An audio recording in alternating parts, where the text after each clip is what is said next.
This is the Pursuit of Wellness podcast, and I'm your host, Mari Llewellyn. What's up, guys? Welcome back to the Pursuit of Wellness podcast. Today, I have a highly requested guest, Dr. Gabrielle Lyon. You've probably seen her all over the internet. She is the queen of muscle and protein in my eyes. She is the founder of the Institute for Muscle-Centric Medicine. She is also an accomplished board-certified family physician and a distinguished New York Times bestselling author, most known for her latest work, Forever Strong, a new science-based strategy for aging well. She is talking to us today about the importance of muscle and why it's so important for weight loss, health, longevity, why we need to be eating more protein, and so much more. She was incredible. I think Dr. Gabrielle Lyon is such a boss. She has 2 kids. She's jacked, she's strong, and she's so smart. Today, we're going to talk about her experience as a doctor and how she noticed that a lot of sick patients also had low muscle mass and the impact that low muscle mass can have on the brain. What is insulin resistance and why does it impact our weight and muscle? Dr. Gabrielle's take on the trend for women to do lower impact workouts like walking and Pilates, her thoughts on Pilates specifically, her thoughts on plant-based diets and what you should be eating and the supplements you should be taking if you want to get in enough protein, how much protein you should be using, how much protein you should be eating if you want to get pregnant, and the type of diet you should be eating as well, and how much protein you should eat while pregnant,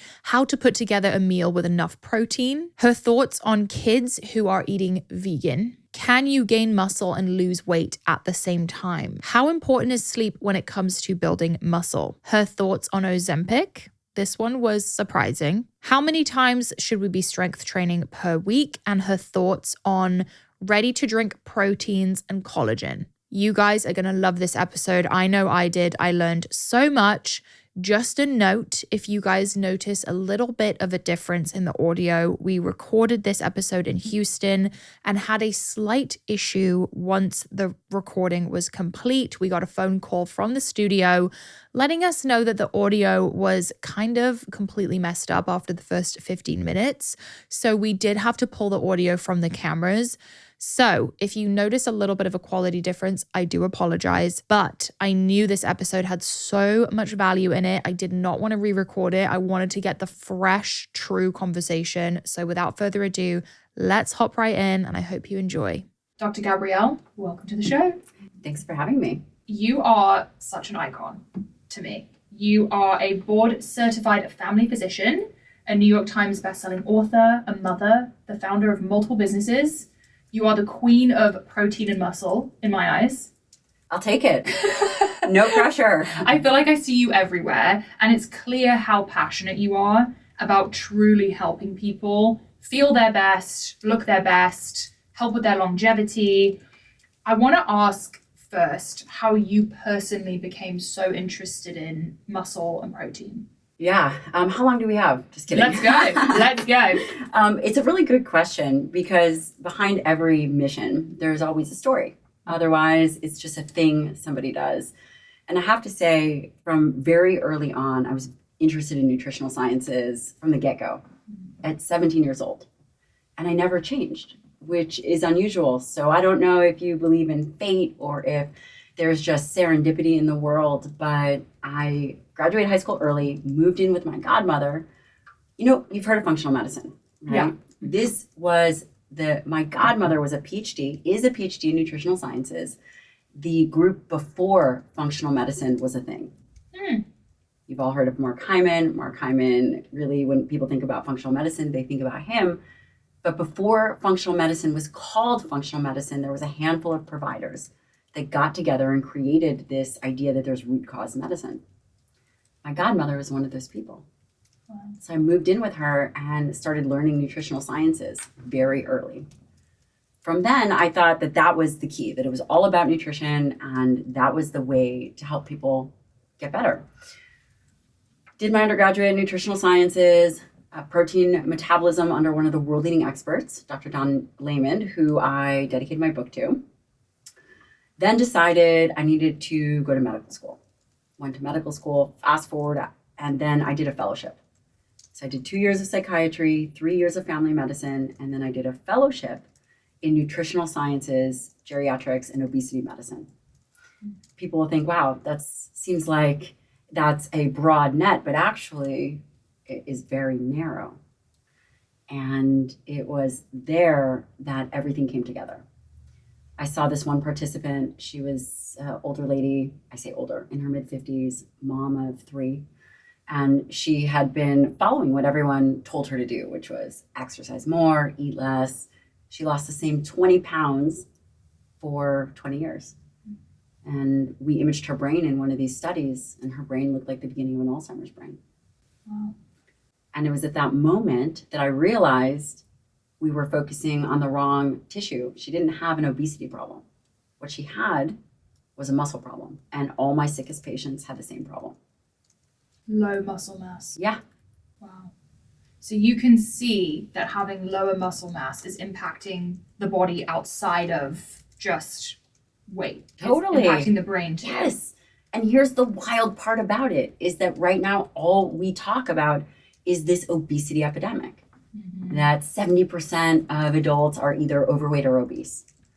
And that obesity is the cause of all of our problems. Yeah. If that's true, then why are those individuals that are overweight or obese, why is it that only 30% have diabetes? If it was a fat problem, then 100% of them would have diabetes. On the flip side of that is maybe it's a muscle problem. What do you classify someone as having low muscle mass? Great question. The definition is really around sarcopenia, which is low muscle mass and strength. And there are charts that people could look at, but the reality is we know where low muscle mass would be, right? And again, you can pick up the charts, and you can see, but the important aspect of that is what would optimal muscle mass be? And we don't have those numbers. We only guess. And obviously it would be very difficult to determine because your body type is different than my body type, is different than your husband's body type. But what we do know is that the more healthy skeletal muscle mass an individual has, the greater their survivability. And even, I know that you have a younger female audience, even with fertility, muscle mass and body composition is important for fertility. Oh my gosh, we're going to dive into that. Yes. Sure. A lot of the girls listening, I mean, I told you before, candidly, I'm trying to get pregnant. I think a lot of the people listening are interested in fertility. A lot of them are pregnant currently, so we're going to talk about that. What would you say are the biggest myths that you are battling day to day when it comes to muscle and protein? The biggest myth for women, believe it or not, is that they're afraid of getting too bulky. Yeah. That if they lift weights and eat something other than a salad, that they will get bulky. Nothing could be further from the truth. That's number one. And again, I still see patients, and I will tell you that is the number one statement that people make. The other thing that I'll hear is that animal proteins are bad for me. I should be going plant-based, and that's what's going to really move the needle. That is also what I would consider a myth when it comes to body composition. And if there was a third myth, I would say that, no, I think I'll just stick to those two myths. But yeah, I'll stick to those two. Those are the biggest misconceptions. I feel like muscle and protein have the worst PR team. Like you are single-handedly carrying the PR team of muscle on your back. Where does this come from? Because I personally lost 90 pounds just weightlifting. That's incredible. I've looked the leanest I've ever looked and the best I've ever looked, weightlifting and eating meat. And that's just the truth. That's incredible. But I just don't understand where this bulk narrative is coming from. Well, when you think about protein and you think about muscle, you often think about dudes in the gym. It's just the way that it is. I have no idea where that came from. But if you go to any gym, I know that you're going to a gym tomorrow, I bet you that the majority of the guys will be in the weight room and the majority of women will be on the cardio machines. Again, I don't know where that came from, but it is our job to really change that because nothing is going to be more impactful, in my opinion, than having high quality skeletal muscle and also putting in the effort to put on muscle while you are younger. If you are in your 20s, this is the time to do it. 20s and 30s, it does become more difficult to put on and maintain muscle as you age. Doesn't mean that you can't do it, right? But it does become more challenging. And we have to really think about what is the future for us? What are we really trying to do? The behaviors that we have now in our 20s and 30s really impact our 40s, 50s, and 60s. And I think that the other challenge is most people won't say, wow, I have unhealthy muscle. I feel it.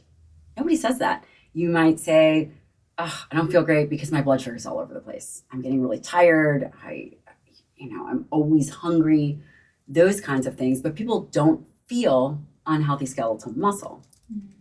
And that is one reason why I think it's just been so overlooked. And then the other aspect is it takes a lot of effort. You cannot pay for muscle. You cannot Botox muscle to become bulky. At least I haven't seen that to be true. I'm sure someone on the internet will tell me that, in fact, you can. There's all these things. But skeletal muscle requires you to become a certain type of person. It requires you to become disciplined. It requires you to take action.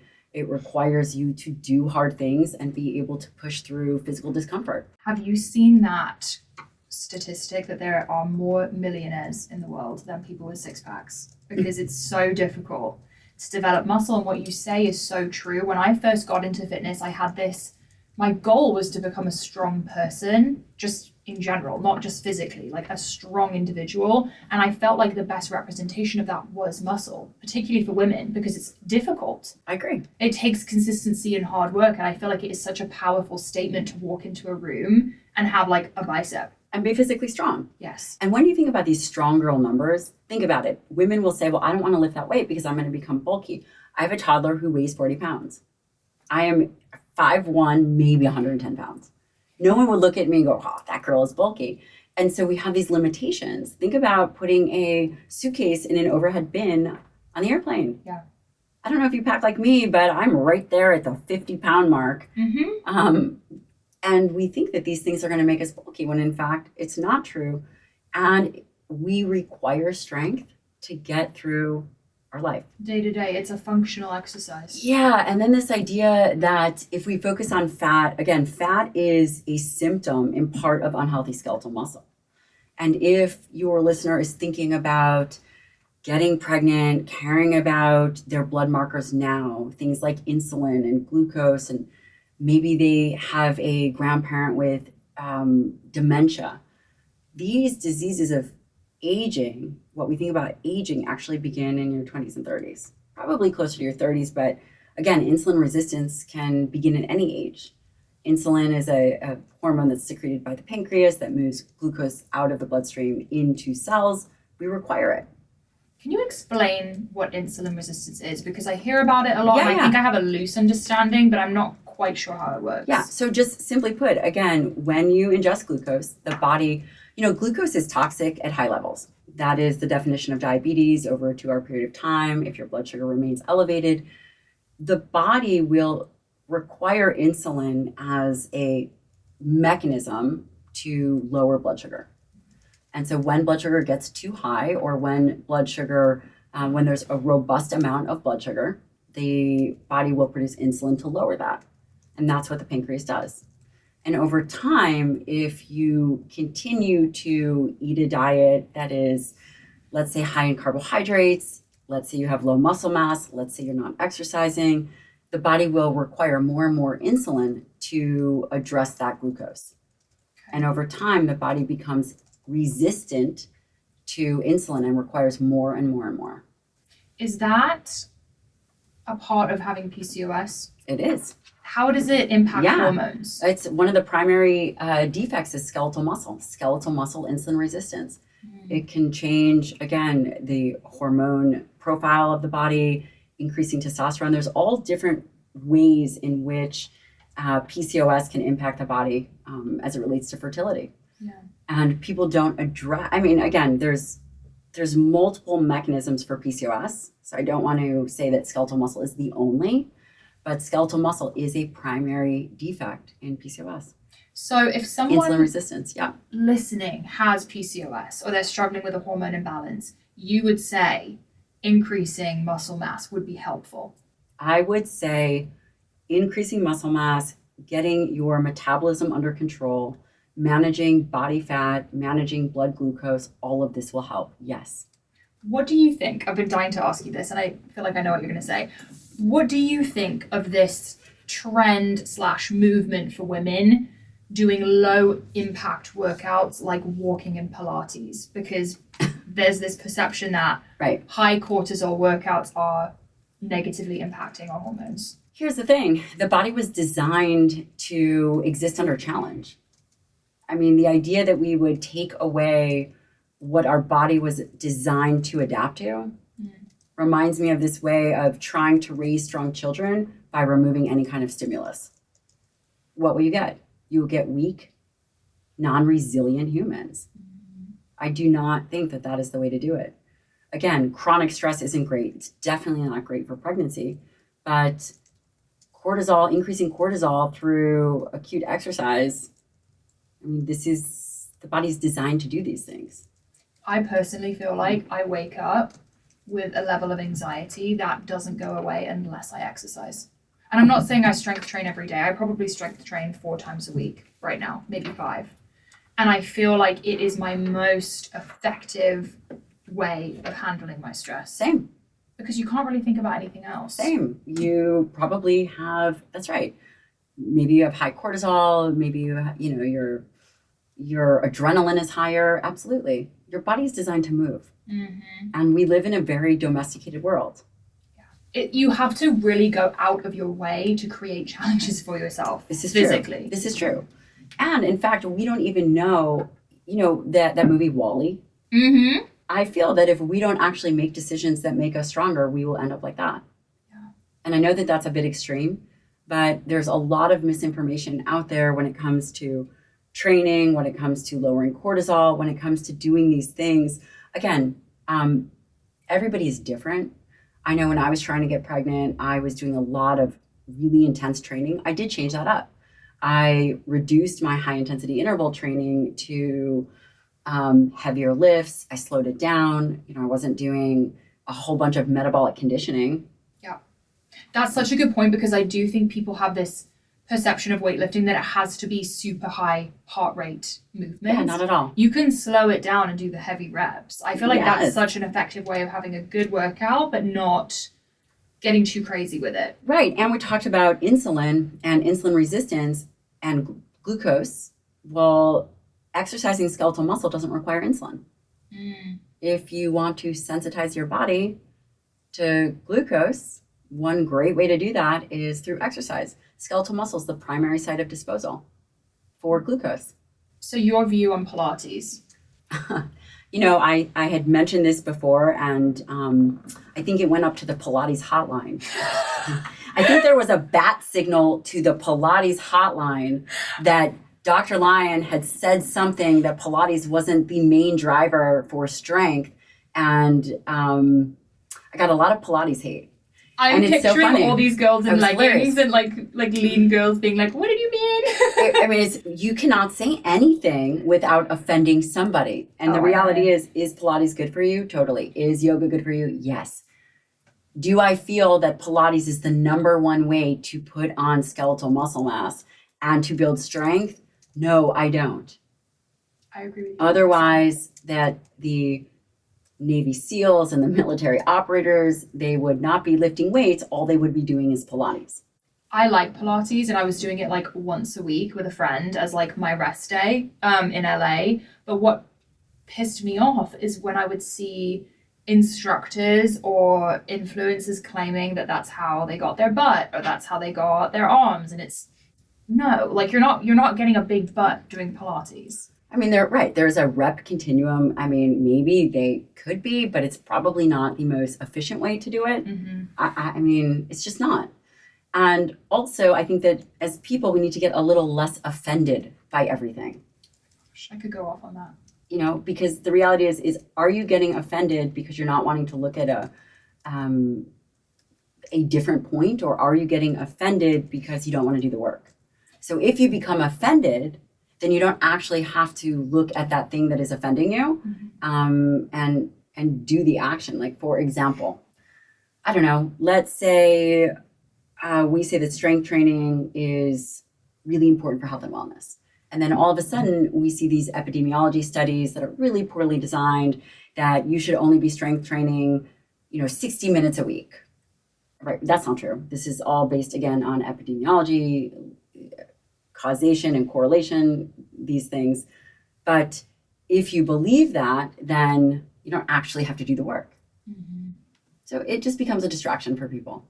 There's a lot of this in the health and fitness space. And I feel like me personally going through a weight loss journey, I offend people just by existing. Because when you lose weight and you change your life and you have a glow up, you either have people who relate to where you were at and are inspired and want to join you on the journey, or you have people who are so deeply insecure about where they are and knowing that they don't want to put in the work that you end up triggering them.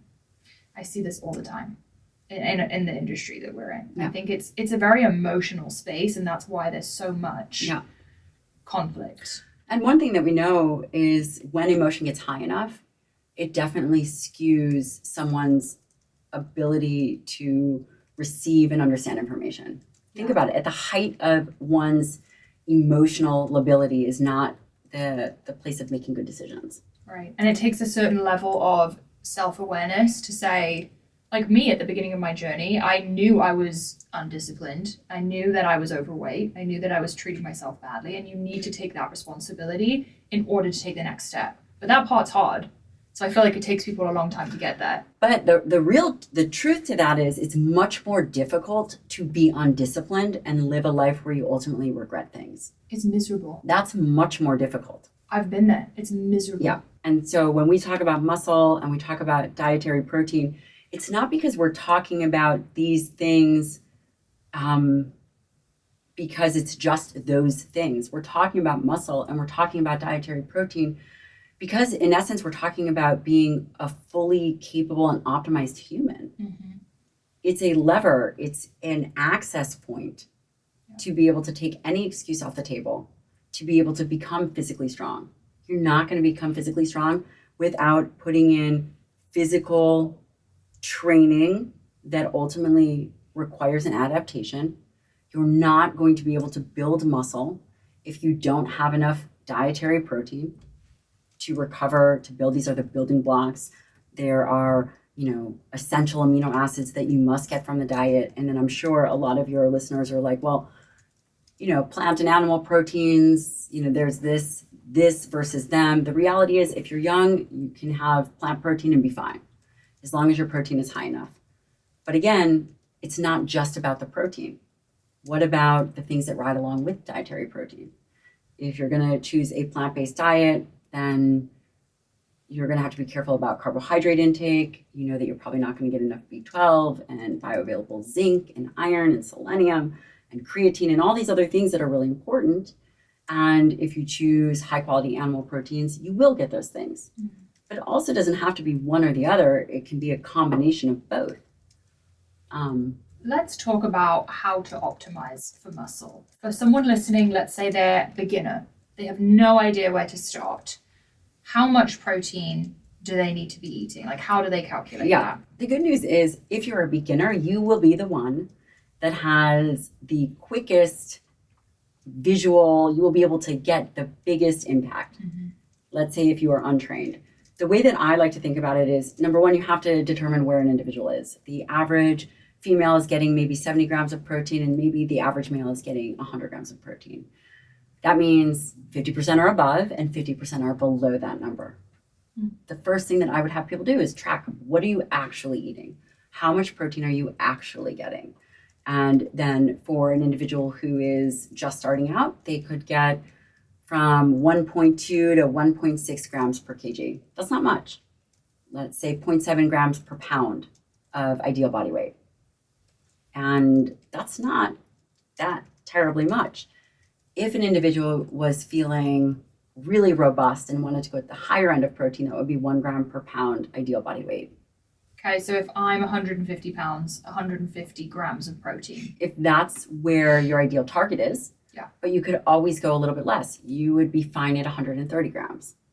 So is there a point where the benefits drop off? Like you hit a certain amount of protein where it's like there was no reason to eat that much. Do you know what I mean? Yeah, of course. The answer to that would be if it is taking away your ability to eat other foods. For example, if you're not able to get enough fruits and vegetables in because you're just solely focused on protein and you have zero appetite to be able to get some of these other things. That also being said, eating cyclically can be helpful, right? Sometimes people will go through a period of time where they're eating more of a carnivore type diet and then they'll add in fruits and vegetables. A way of eating doesn't have to be just one way. There's seasons, right? For example, if people wanted to get pregnant, I never recommend fasting. I typically increase their carbohydrates, right? We're not in a calorie deficit if you're going to go for being pregnant. So maybe instead of having an ultra high protein intake, maybe they're at a 1-to-1 ratio of protein to carbohydrates. So if your goal is 150 grams of protein, then your carbohydrate goal, because you're trying to get pregnant, could be 150 grams. Okay, because I tend to be a higher fat, lower carb type gal. Like I really just have carbs at dinner and usually it's like a little bit of potato. I don't know why I have this, like I prefer it in terms of the way I feel and the way it tastes. And I just feel like carbs don't sit well with me, but you would recommend maybe increasing it during this fertility period. I mean, it depends because we know that fat is really important for fertility. Yeah. It really just depends on how you feel best. And of course, if you're regularly menstruating and you're actually cycling appropriately. And that's really where that, the focus should be. But I definitely recommend not being in the calorie deficit if you are going for fertility, for sure. A lot of people ask me how to build, I think a lot of people don't know how to build a meal around their protein, which is kind of wild. How do you recommend, very simply, like putting together a meal that has enough protein? It's actually really easy. And also when people start with protein, they tend to be less hungry. If you have your choice of protein, carbs, and fats, and you start with dietary protein, you'll probably be able to manage your hunger for that meal better versus if you have dessert first. I recommend starting at between 30 and 50 grams of dietary protein, but let's take breakfast. You could do a scoop and a half of whey protein or 2 scoops of whey protein. That's 40 grams of protein. That's so easy. 40 grams of protein, throw in a handful of berries, maybe mix it with almond juice, throw in some MCT oil, whatever you want, and you have a meal. It's so easy. If you don't want to do that, you could have a handful of eggs, like 4 or 5 eggs. I know that's very offensive to some people. That was me before I got acne from it. Okay, maybe some... I love eggs. Same, maybe some turkey bacon. I do sausage and turkey bacon now. That's so easy. And your goal is 5 ounces of whatever that protein source is, whether you're having chicken or maybe you'll have, lean beef. This morning, my kids had turkey bacon and some eggs for breakfast. And they love it? They love it. Okay, I have a question. I feel like people are going to get upset. What do you have to say, and I've encountered this a couple times in LA, to the parents who are deciding that their kids are vegan? That's child abuse, in my opinion. That's child abuse. Yeah. That is, people can get upset all they want. They should look at, it's a luxury to be able to eat what we have. It's a luxury that we have access to red meat and organ-based foods. It's a luxury. What nutrients do you feel like? Iron. We know that pregnant women and children, if they don't have enough iron and protein, they will have stunted growth. And it's a real problem in other countries. Do you feel like it impacts brain development? It does. We know that it impacts brain development. And at some point, it's not like you can go back in time. Yeah. We are a society that has a lot of luxuries that we take for granted. And then we impose these views. The rest of the world probably thinks we're crazy with the decisions that we make. Yeah. It's like, why would you choose that when you have access to so much? Yeah. Out of curiosity, when you pick your meat, do you have a preference over chicken, beef? I pick red meats, low-fat red meats, because excess calories and saturated fat, it really just depends. Calories do matter. Calories from protein doesn't matter nearly as much, but calories from excess saturated fat in a total caloric picture is not ideal for some people. You would never pick a ribeye, for example? I would pick a lean ribeye. Okay. I would pick a lean ribeye, but I wouldn't pick a ribeye every day. Okay. And if I chose a ribeye, it would have to fit within my total calorie budget. One of the things that, we always eat at home is, have you ever heard of certified Piedmontese? Yes. Okay, so they are buff cows. Have you ever seen these cows? Yes. They are jacked. They're fully jacked cows, but they're very lean. Yeah. You could get a ribeye that's very lean, might have 6 grams of fat. And by the way, nearly maybe 45% of the fat in red meat is monounsaturated. It's not saturated fat. Aren't Piedmontese always grass-fed too? Is that a myth? I don't know. That's a great question. We'd have to ask them. I think I saw that somewhere. But I'm not crazy. It's okay if it's... I would rather have a lean protein and not care if it's grass-fed than not have it at all. Then choose something else. I like hearing you say that because I do feel like there are people listening who may not have. I mean, when I go to the grocery store, there's very few grass-fed, grass-finished options, actually. And what I always recommend is for people to maybe order it online. I order a ton of our meat from White Oak Pastures. Oh, I've heard they're amazing. Amazing. Have you had Maui Nui venison? I have. Do you like it? Yes. It's good. Yeah, it's amazing. I made meatballs out of it, actually. It's incredible. Yeah, I wasn't expecting to enjoy it, but I actually really liked it. And just think about how nutrient dense that is. Mm-hmm. Full of iron, B12, zinc, creatine. We know creatine is good for the brain. These are good choices. And again, we have to circle back in what is the ultimate goal. I think the ultimate goal for health and wellness is, you touched on it earlier, is discipline. And then from the things that we can do or the things that we ingest, it has to be high quality and nutrient dense. Yeah. And one way to do that is through animal-based products. And, I've been in this space for 20 years. And before social media, it wasn't this huge dichotomy that we see now. It didn't exist. It did not exist. The split. The way of dividing people through nutrition, it was much more subtle than it is now. There's a lot more morality and a lot more, I guess the word is wolves in sheep clothing, that will go and have a personal agenda because they believe it's a certain way and speak about those things.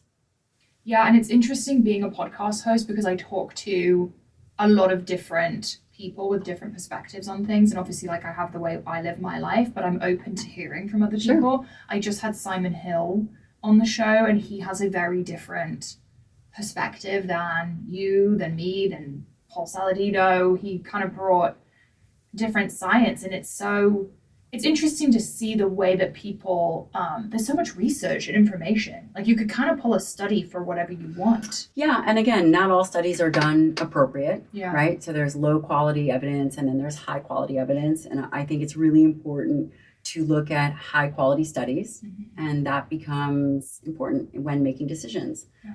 That also being said, certain things are going to work well for some people and certain things are going to work well for others. I had this question a lot, and I think it was a big question for me when I first started. Can you gain muscle and lose weight at the same time? I believe you can. How do you recommend doing that? It's very difficult, right? Because the idea is, you're talking about body recomposition. Yeah. And, we do this in our clinic all the time, and we do see people lose body fat and build muscle at the same time.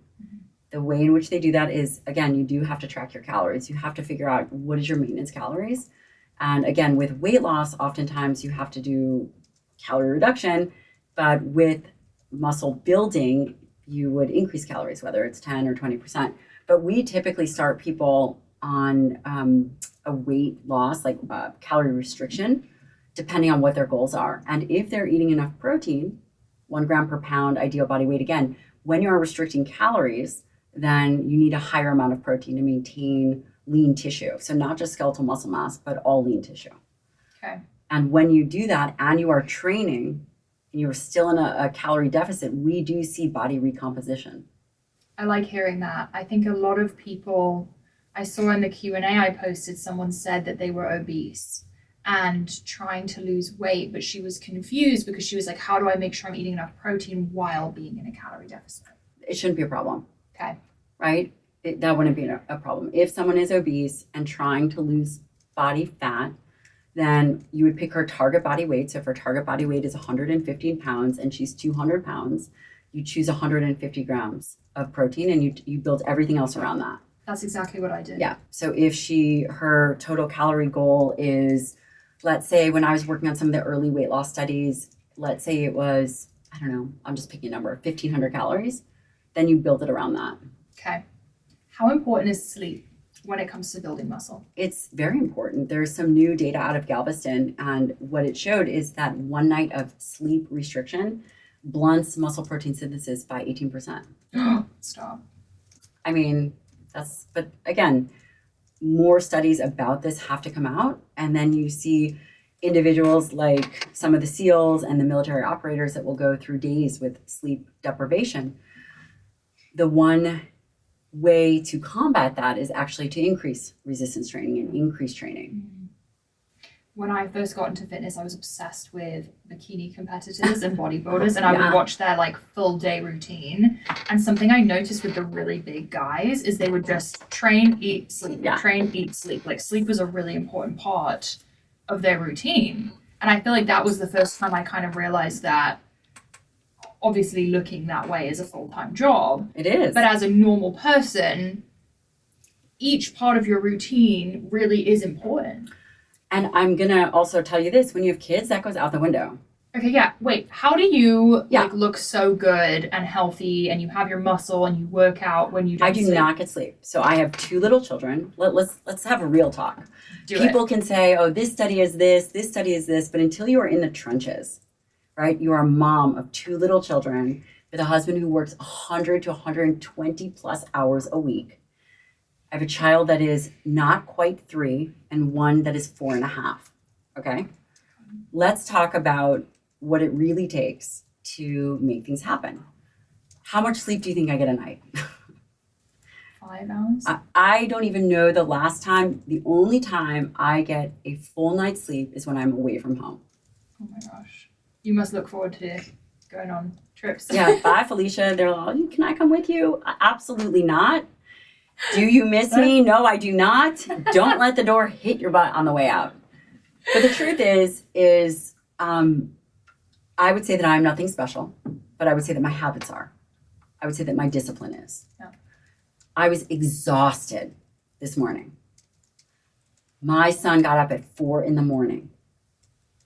My husband is gone by 5. I still woke up. I still got to the gym by 7 o'clock. What gets you there? Like mentally, what gets you there?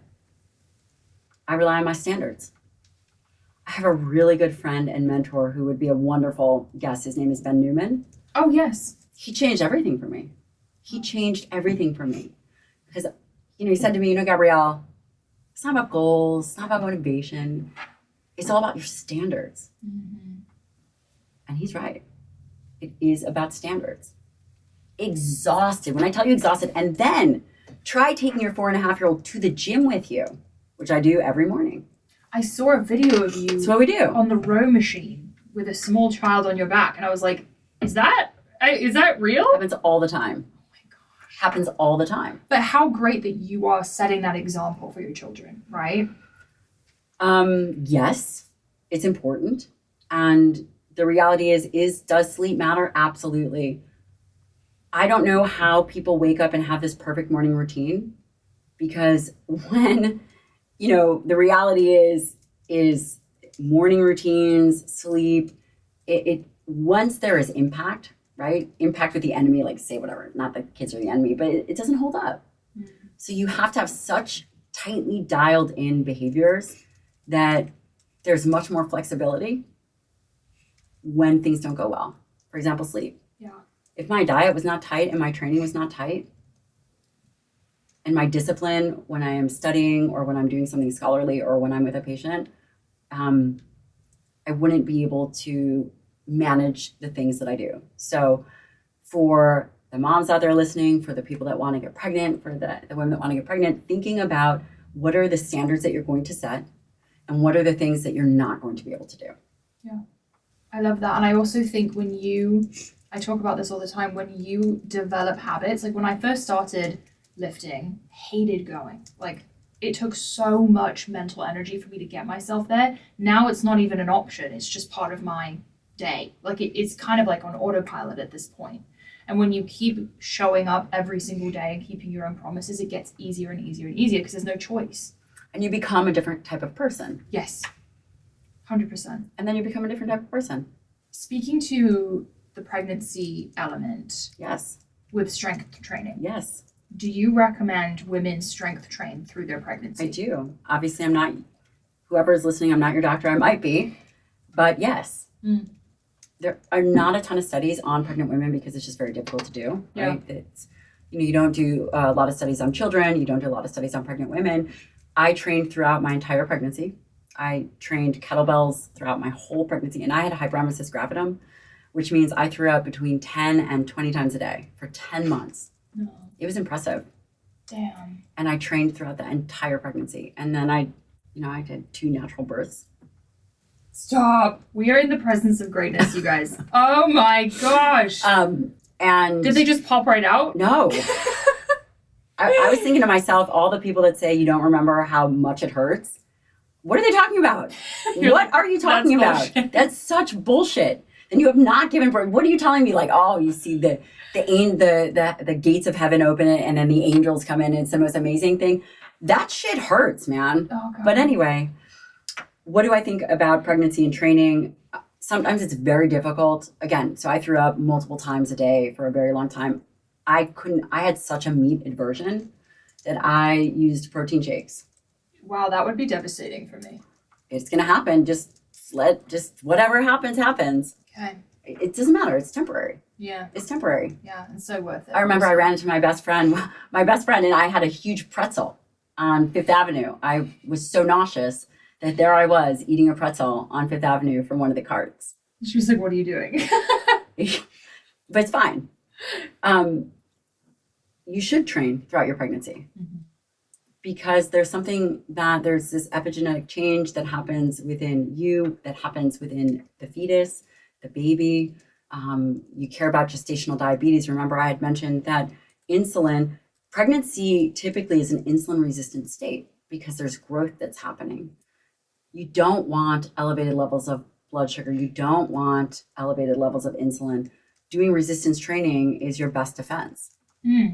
How much protein were you eating pregnant? A minimum, the recommendation is currently a minimum of 100 grams at least, right? Because you need if you are not providing it to the child, it will take it from your body, from your bones, from your muscle, like wherever it will get it to the baby.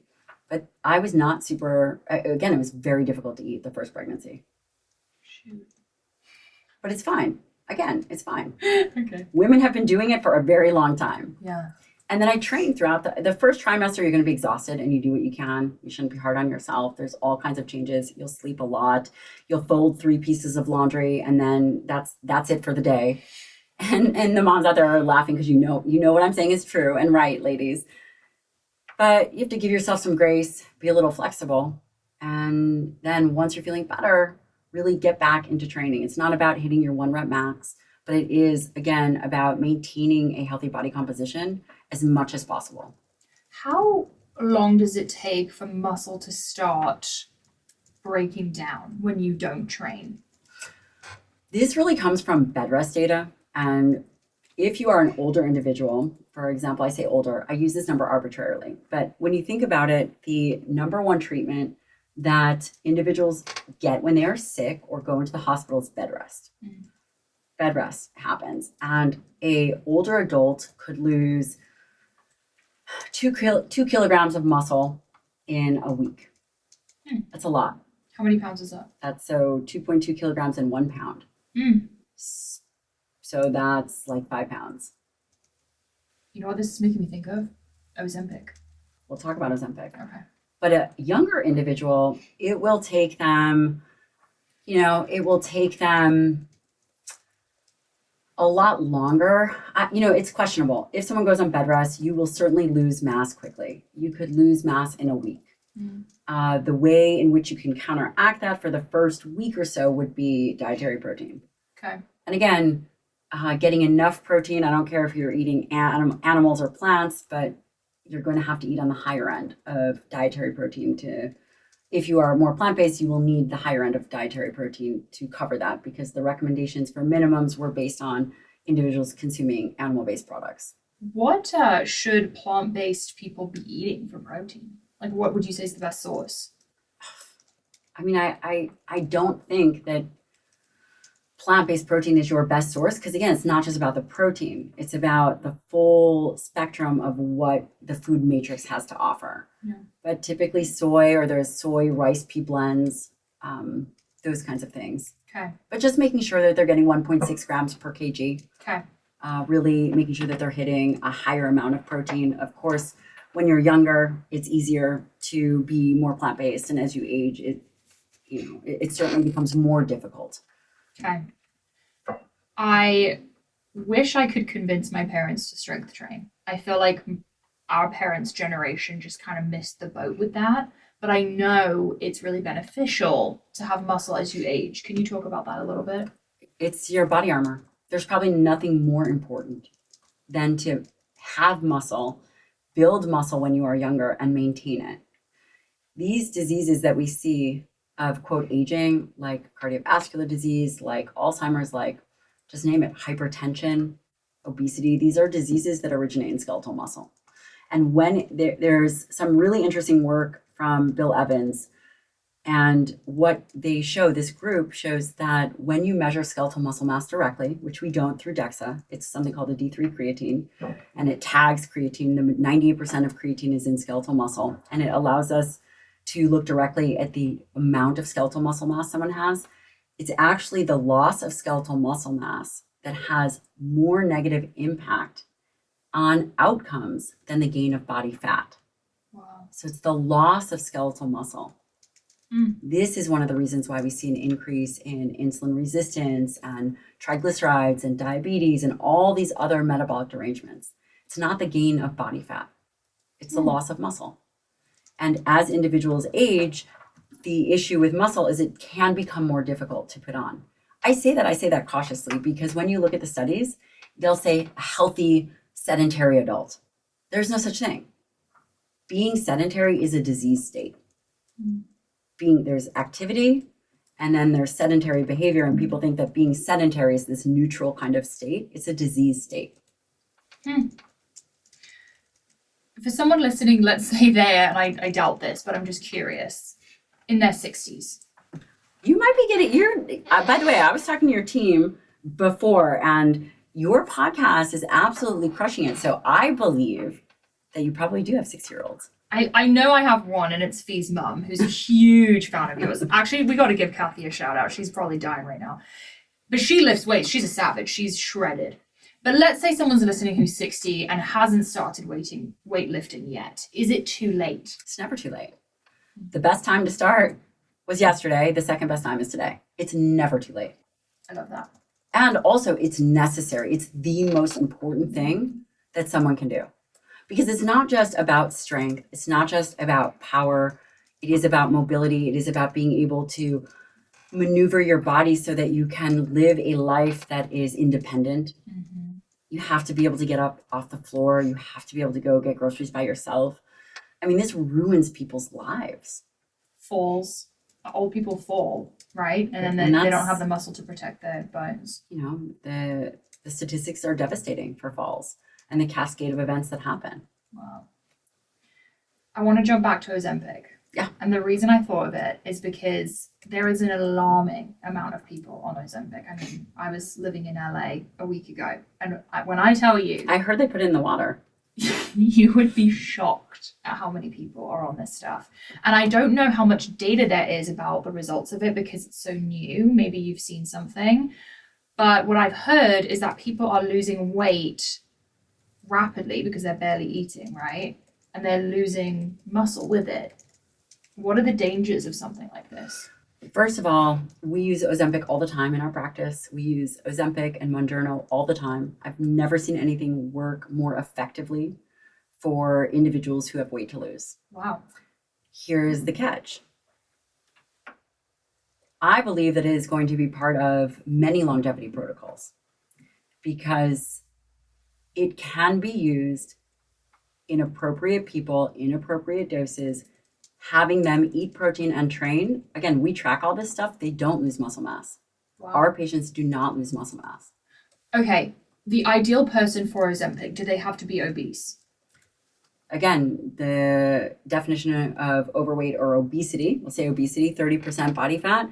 I think that is probably very generous. I think that there is some perspective that if someone has been trying to lose the same 10 pounds for the last 10 years and they don't, quote, qualify for obesity, would I be opposed for that individual to speak with their physician about using Ozempic? I would not. So let's say you have someone start taking Ozempic. Is the plan to wean off of it? Yes. Oh, got it. Yes. There's a lot of other things that it does. And whether that's brown, white adipose tissue, or, Ozempic can also be used for those with, alcohol abuse problems. There's all different things.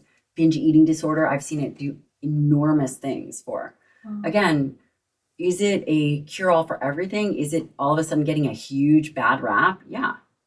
But now my question would be, how come it's so easy to prescribe something to make people be less fat, but not prescribe something like testosterone, which is not FDA approved for women, that has to be used off-label to support their skeletal muscle mass? What do you think of women using testosterone? I think it's amazing for women. As they get older? Like, would you give it to someone like me, for example? No, you're trying to get pregnant. And also you're young, right? Right? You're young. Mm-hmm. Let's get your sleep dialed in. Let's get your nutrition together. Let's get you lifting weights. You're doing all the things. You should have a robust amount of testosterone. Yeah. But my point of saying that is the way in which we think about these paradigms are wrong. We think about obesity.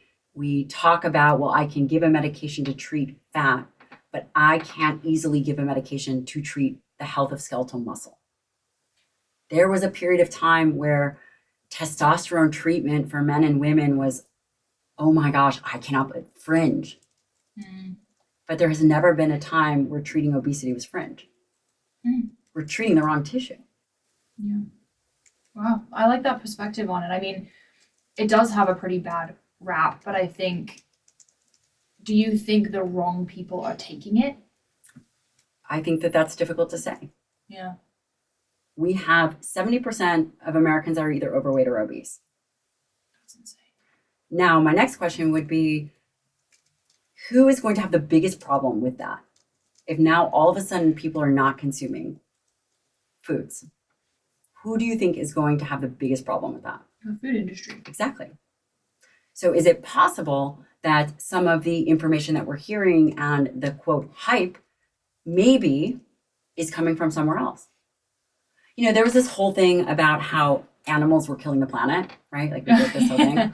The cows. Right. And then if you actually look at the data, it's the majority, especially in the US, is all industry.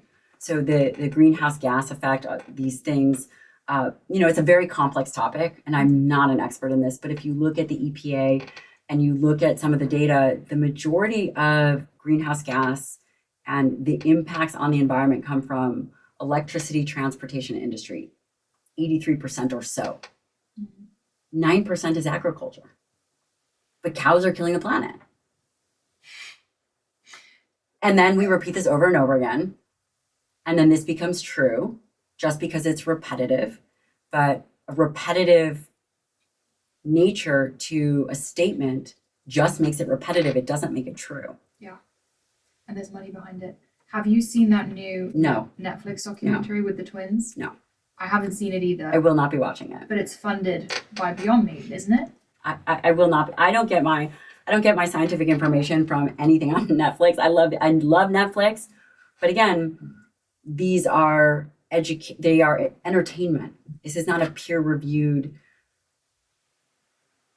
piece of work. What's wild is things like that. I have friends who were strength training, eating red meat, doing amazing, I'm thinking of one of our friends specifically who started training with my husband, Greg. He felt so good. And he'd been so afraid of red meat for so long. And he watched that documentary and came to us the next day and was like, I think I'm going to go back to being vegan, because he watched this documentary that scared him. And I found out it was funded. I feel like it's all funded. Yeah. I mean, there's a lot of propaganda. The question is why? Why is all of a sudden there's all this propaganda? And that's why it becomes challenging from a health perspective. People can try. Some people will probably do better mitigating any kind of animal-based products. Maybe their gut microbiome can make up for X, Y, and Z. But again, there are certain fundamental behaviors for the mass majority of people. Yeah. It's probably a combination of both plant and animal versus only animal and only plant. I would say that my view is not extreme, right? But I absolutely do advocate for animal-based products. Yeah. One thing I forgot to ask you that Yes. I selfishly want to know, how many days a week do you recommend strength training? Depends on your program. Okay. I train 3 to 4 days a week. But again, I train pretty heavy and intensely. I don't think I could I could not do another day. I just couldn't. But I like hearing you say that, because I think there was this idea that people had to strength train 5 to 6 times a week. I mean, I think that the more advanced you are, again, it just all depends on what kind of program that you have and how advanced you are and what is the goals of your program. I think, again, are we looking for, what is the outcome that you're looking for? Me personally?